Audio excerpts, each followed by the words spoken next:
In today's video, I'm going to teach you how to delete an Asana team.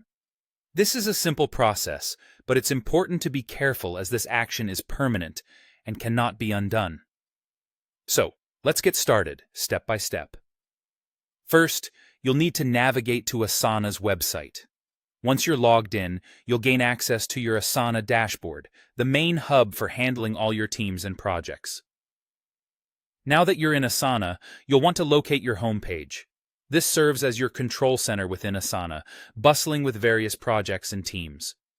On the left-hand side, you'll see the Asana sidebar, where all your teams are conveniently listed. Hover over the team that you wish to delete. This is an important moment.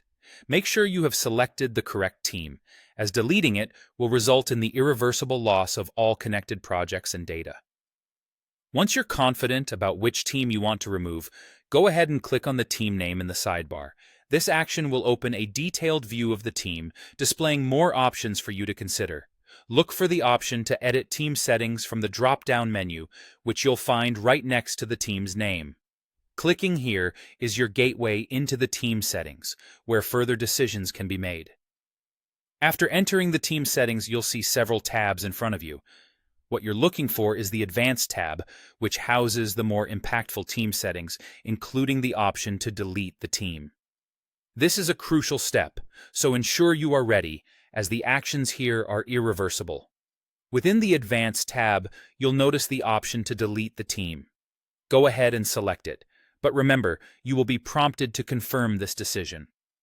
This confirmation step serves as your chance to ensure you're completely ready to proceed, since deleting a team will permanently remove all related projects and data, which cannot be recovered. And there you have it. You've successfully learned how to delete an Asana team. Always double-check before proceeding with such permanent actions to avoid any unintended losses. Thank you for watching, and if you found this guide helpful, please feel free to like and subscribe for more how-to videos.